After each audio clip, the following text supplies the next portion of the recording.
नमस्कार, आदाब, सत श्री अकाल, राम राम, जय हिंद। मेरा नाम है J for Jagmohan, P for Pathak यानी जगमोहन पाठक। आप सभी लोगों का यूनिमॉन्क्स पर हार्दिक स्वागत, अभिनंदन एवं वेलकम है।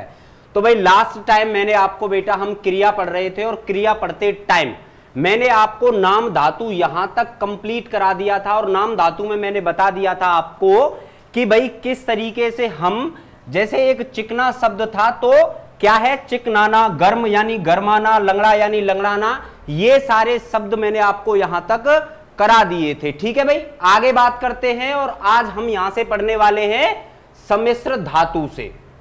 किससे पढ़ने वाले हैं? तो सम्मिश्र धातु से पढ़ने वाले हैं। और पढ़ने से पहले बेटा दबा के शेयर कर दीजिएगा ताकि हम और स्टूडेंट तक भी पहुंच पाएं और उनको भी अच्छे से पढ़ा पाएं। आप लोग तैयारी कर रहे हो CUET 2024 के लिए भाई, किसकी?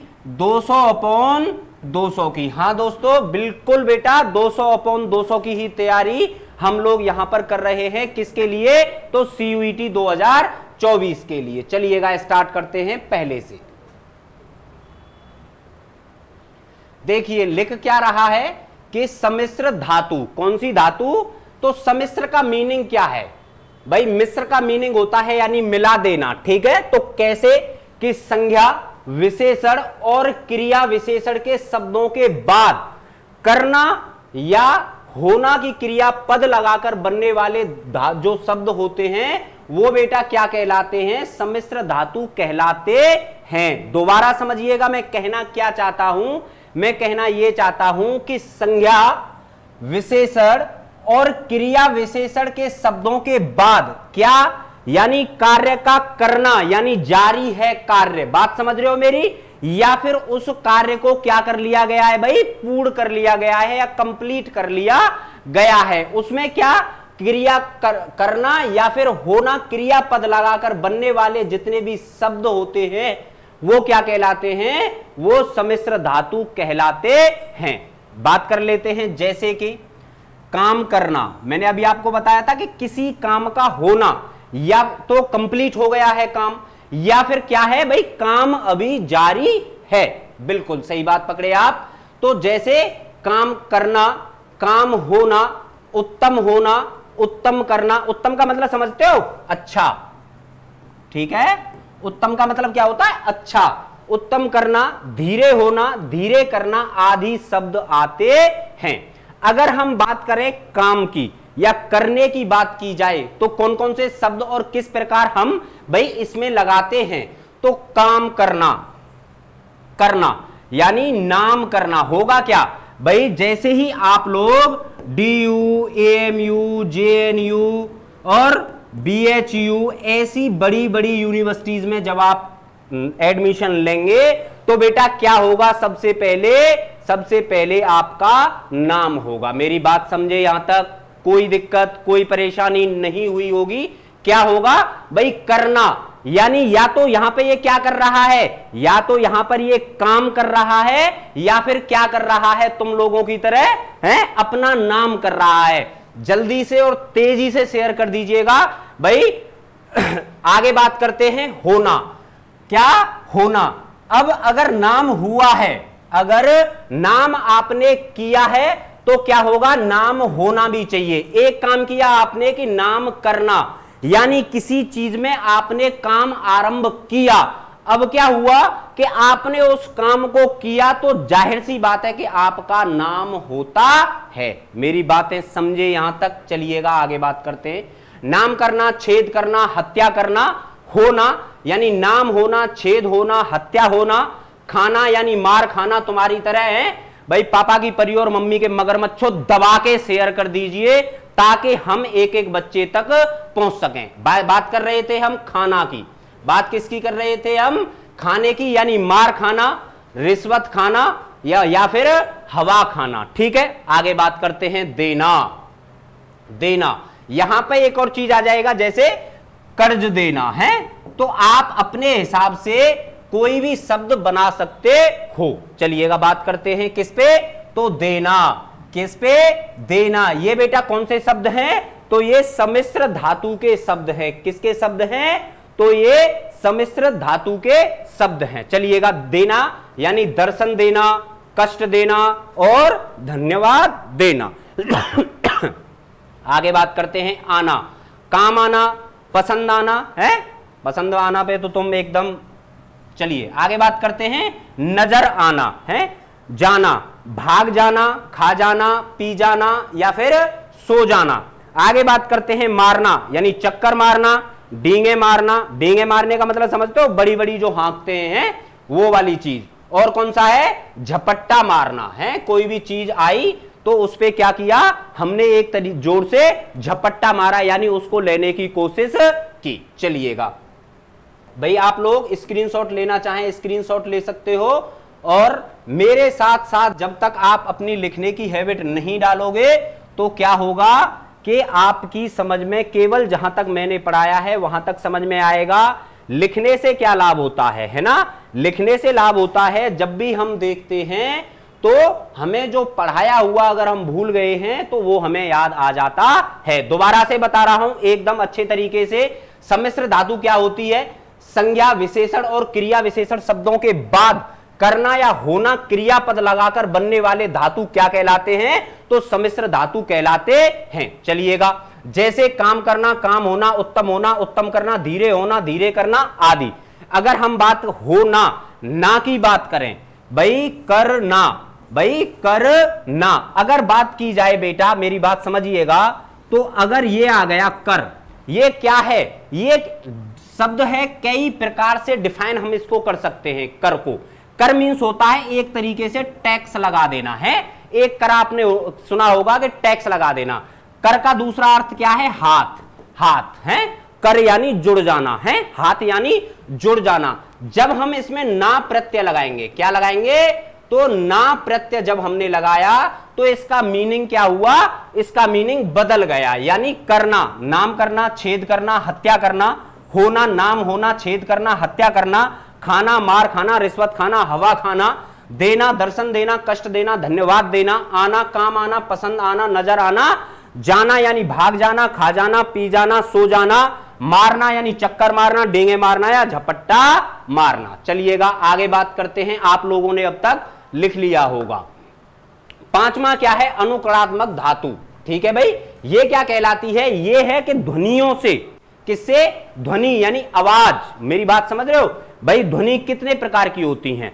जब भी आपको किसी भी चीज की आहट सुनाई देती है, मेरी बात समझ रहे हो, जब भी आपको किसी की आहट सुनाई देती है तो वो क्या हुआ भाई, वो ध्वनि हुई आपके लिए, क्या हुआ, आपके लिए एक ध्वनि हुई। तो क्या बात करते हैं कि ध्वनियों के अनुकरण पर बनाई जाने वाली धातुएं, किस पे बेटा, तो ध्वनियों के अनुकरण पर, अनुकरण यानी उस पे उसको फॉलो करते हुए, मेरी बात समझ रहे हो, हाँ, ध्वनियों के अनुकरण पर बनाई जाने वाली धातुएं क्या कहलाती हैं, अनुकरणात्मक धातुएं कहलाती हैं। जैसे भाई ध्वनि हुआ क्या, होता क्या है, जब आप लोग गर्मियों में हैं, सबसे ज्यादा हम परेशान दो चीजों से रहते हैं, एक मच्छर से, एक गर्मी से, है ना।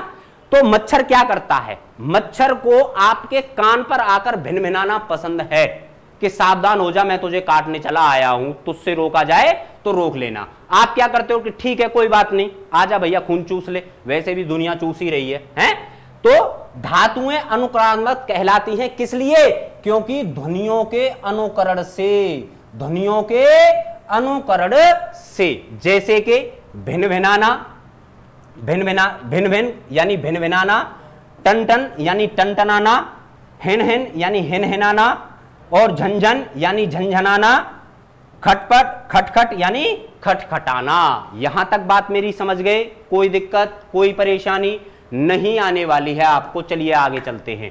अब क्या कह रहा है कि जो क्रिया होती है भाई, जो क्रिया होती है उसके क्या कितने भाग होते हैं, तो क्रिया के मुख्यतः बेटा दो भाग होते हैं। हमने 9th-10th क्लास में पढ़े होंगे, है ना।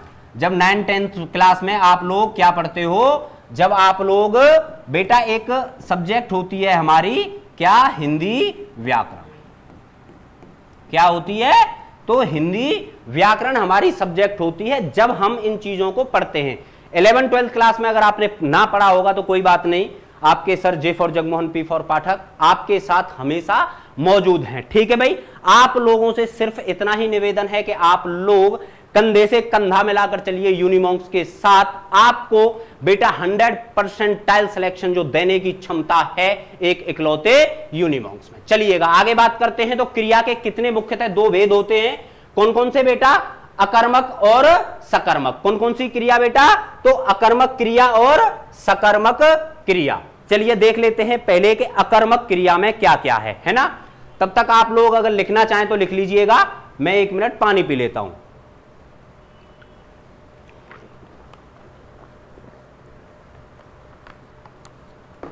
जी, हम लोग बात कर रहे थे किसकी बेटा? तो हम लोग बात कर रहे थे अकर्मक क्रिया की। किसकी? तो अकर्मक क्रिया की। अच्छा एक चीज सोचिए, जब शब्द आ ही गया अकर्मक, अकर्मक का एक तरीके से आप शब्द दूसरा कर सकते हैं कि भाई अकड़ रहा है ना। अकड़ होती है ना, तू चाहे जो भी कर लियो मेरे अंदर ये अकड़ है ना, जिसको हम इंग्लिश में एटीट्यूड, अलग चीज हो गई, लेकिन एक अकड़ है कि वो किसी की बात को मान नहीं रहा है ना, यही तो अकड़ होती है। चलिएगा बात करते हैं। अकर्मक क्रिया क्या है कि जिस क्रिया का फल, जिस क्रिया का फल, क्रिया मींस कर्म, जैसा करोगे वैसा भरोगे। बात मेरी समझ में आ रही है? तो क्या कहना चाह रहा है कि जिस क्रिया का फल कर्म पर नहीं कर्ता पर पड़ता है, करने वाले पर पड़ रहा है। मेरी बात समझे? नहीं समझे दोबारा समझो, है ना। जिस क्रिया का फल यानी रिजल्ट्स, एक तरीके से ऐसे समझिएगा, ठीक है। कर्म पर नहीं, जो आपने किया उस पर नहीं, सीधे किस पर पड़ रहा है? कर्ता पर पड़ता है। उसे ही हम क्या कहते हैं भाई? अकर्मक क्रिया कहते हैं। क्या कहते हैं बेटा? तो अकर्मक क्रिया कहते हैं। अच्छा जी, समझ में ना आया हो तो दूसरे शब्दों में देख लेते हैं कि अकर्मक क्रिया में किसी कर्म की आवश्यकता नहीं होती है। यानी जो क्रिया है वो सीधे सीधे किस पर डिपेंड है? वो सीधे सीधे कर्ता पर डिपेंड है। ये कर्ता ऐसे नहीं लिखा जाएगा, ये वाला कर्ता ऐसे लिखा जाएगा, है ना। टाइपिंग मिस्टेक है। ये वाला कर्ता ऐसे लिखा जाएगा, कर्म पर नहीं, किस पर पड़ती है बेटा? यानी कर्ता पर पड़ती है। ठीक है, उसे ही क्या कहते हैं हम? अकर्मक क्रिया कहते हैं। अकर्मक क्रिया में किसी कर्म की आवश्यकता नहीं होती, किसी कर्म की आवश्यकता नहीं होती। क्या है बेटा? जैसे कि आपने कहा सर कर्म की आवश्यकता हो क्यों नहीं रही है ना, तो कुछ ऐसी क्रियाएं होती हैं भाई, जैसे कि सांप लड़ रहे हैं, है ना। आपने अगर सुना होगा या देखा भी होगा कभी कभी, तो जो दो सांप होते हैं वो आपस में इस तरीके से भाई आपस में लड़ते रहते हैं, या फिर वो खेल जो भी है उनकी चीज, ठीक है, वो उस काम को कर रहे हैं। तो इसमें क्या हुआ बेटा? इसमें क्रिया तो हो ही नहीं रही है, यानी उनका ये अगर कहें तो हम नित्य का काम है, एक तरीके से नित्य यानी पर डे। मेरी बात समझ रहे हो? तो आगे ये क्या कह रहा है कि अकर्मक क्रिया में कर्म की आवश्यकता नहीं होती। किसकी? कर्म की आवश्यकता नहीं होती है। जैसे कि मोर नाचता है। क्या हुआ? मोर नाचता है। दूसरा क्या है? मोहन हंस रहा है। मेरी बात समझे आप?